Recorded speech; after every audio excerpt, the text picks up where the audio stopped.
We're going to talk about next the virus, the coronavirus, but are we in a police state or wise government? I want to start with some clips. Just to be clear, President Trump had a press conference, a very sobering press conference involving what he had to say and then some reaction or add on to what he had to say, add on to what President Trump said by Dr. Fauci, who is the main NIH advisor, National Institute of Health advisor to the president. This is following the announcement that it is possible in America we'll have somewhere between 100,000 and 240,000, huge numbers, possible deaths in America due to the coronavirus. I have Matt the Wonderful has this clip ready. This is President Trump and then Dr. Fauci. I want every American to be prepared for the hard days that lie ahead. We're going to go through a very tough 2 weeks. And then hopefully, as the experts are predicting, as I think a lot of us are predicting after having studied it so hard, you're going to start seeing some real light at the end of the tunnel. But this is going to be a very painful, very, very painful 2 weeks. As sobering a number as that is, we should be prepared for it. Is it going to be that much? I hope not, and I think the more we push on the mitigation, the less likelihood it would be that number. But as being realistic, we need to prepare ourselves that that is a possibility, that that's what we will see. And that, my friends, President Trump and Dr. Fauci. I want to add, though, I want to play those because I don't ever want the show to be where I'm just Pollyanna, not dealing with the reality. We are in a time people are very concerned. Prognostications of many deaths in America obviously alarm every American. Having said that, I want to share some counter news that was also hardly gets reported in the news, hardly ever gets attention from anyone because the main thing in our country seems to be, can we possibly get people more and more concerned about the virus? So I will tell you, there's a British medical magazine called The Lancet. It's been around, for 100+ years. It's a very old publication. It's like their New England Journal of Medicine, The Lancet. The Lancet published an article on Monday of this week, so just a few days ago. On Monday of this week, The Lancet published an article after their specialists, their experts, gathered data from around the world. And the key point of telling you about this is, and you can read this on our website, americacanwetalk.org, on the homepage under shows, drop-down list of links.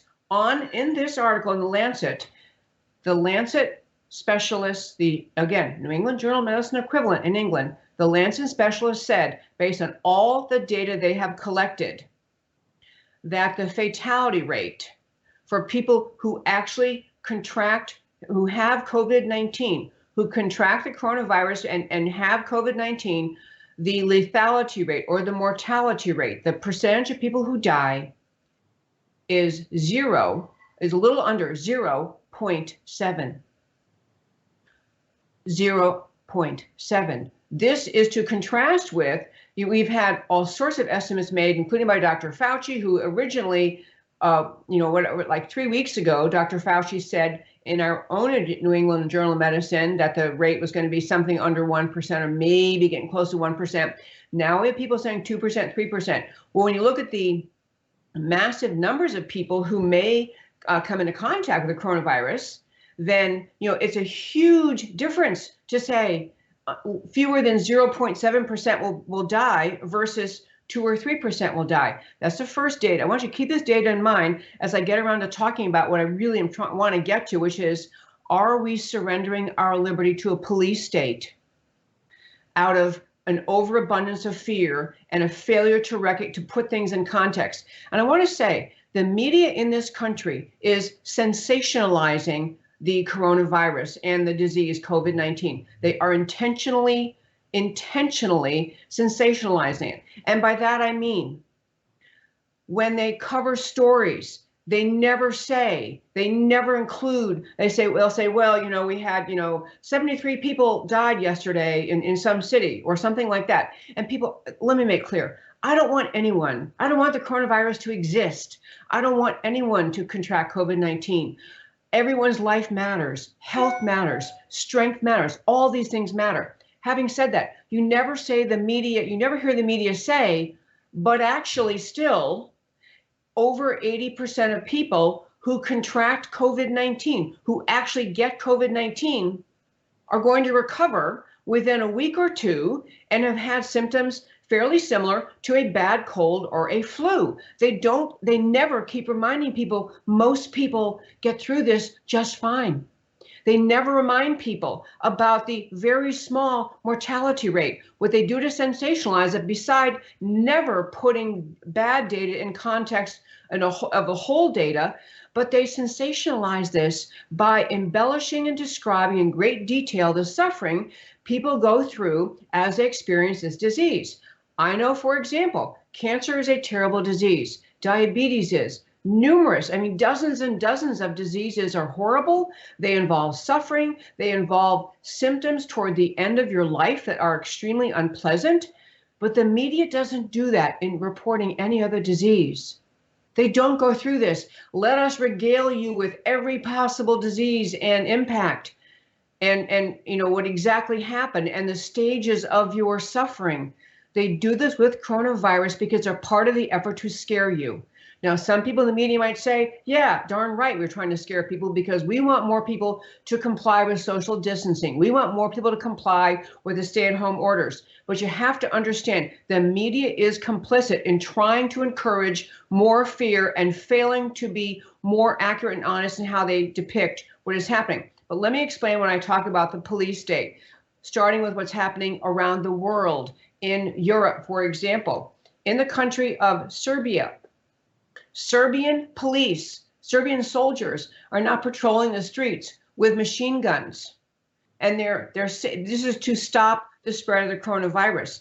In Serbia, when you are 65 years old or older, you may never leave your home until further notice. There's no end in sight to the government order. Until further notice, you may never leave your home. In Serbia, they have parliament has been disbanded. And so the guy, the leader of Serbia, who is the president, Alexander Vučić is running it like a dictatorship. Even other people in government are saying, hey, wait a minute. All of a sudden he has all this authority. And they have a 12-hour enforced curfew. They have criminal sentences. You are sent to prison in, no, that's a different country. Let me finish with this one. There are all sorts of orders being issued. Everyone jumps to follow them. In many of the former Eastern Bloc countries, uncontrolled cell phone surveillance of everyone related to the coronavirus. In Hungary, if you get prison term of 5 years in Hungary for spreading false information about the pandemic. So what if you were like someone like me saying, hey, wait, this is really bad, but there's not as big of as high of a death rate as many people are trying to claim. You could go to prison in Hungary. And this is a country we used to laud in Hungary because they were more alert to Western freedoms. I could go through list after list, and you're probably thinking, well, so what? Because that's Europe. We live in America. But right now here in America, we just heard Steve Moore talking about the state of Virginia has now said, you got to stay home for 12 weeks. 12 weeks. No jobs, no businesses unless it's essential. The government decides what's essential. The people have no say. The economists have no say. The people who want to work and the businesses who want to open have no say. We are surrendering our liberty in response to this virus. We're surrendering liberty. We have all sorts of orders, such as no funeral services, pastors arrested for holding church services for people who want them. And so we are beginning to surrender to a police state. And the way police states come about in this world is very rarely by an announcement ahead of time and a date certain that says, hey, by the way, we're bringing a police state. Police states come into existence because of the submissive attitude of the people because they're afraid. Fear causes people to become submissive. They fear so much of what's happening that anything the government says is fine with them. No thought about, I wonder if this is exaggerated. I wonder if other medical people have different opinions. I wonder if we should be concerned about the health and welfare of our economy and have that weighed somewhere in the balance. None of that can be discussed. The government decides, and your answer as a citizen, your only permissible answer is sit down and shut up. I want to mention briefly Trish Reagan, who I don't know her, but you may know the name. She was a Fox Business host. She was fired for saying that the coronavirus was an attempt to impeach Trump. And let me just, we're going to talk about more on Monday on this show about what is fair to say about the way we are handling the coronavirus. Is it actually an intentional effort to undermine President Trump? Because if you don't think it is, I think you're not paying attention. I'm not saying the whole virus is a hoax. Obviously, the virus exists. It's problematic, hugely problematic. We need to get to figuring out in China how it happened, hold bad actors accountable. But we are allowed in our country to make observations about how the left is using this virus to attack the president, Democrat media mob all day long, every day, using every decision he makes, every word he says at a press conference is being used to attack President Trump and his legitimacy and competency as our president. This is what the left is doing, and it's extremely feasible to have the left spreading fear, which is contributing to the decisions by lawmakers all over our country, governors, mayors, county officials, that are putting this virus as their number one item to be concerned about, and all other freedoms are then shut down. And this is, my friends, what happened to Trish Reagan. Now, this isn't the government shutting her down. This is her employer.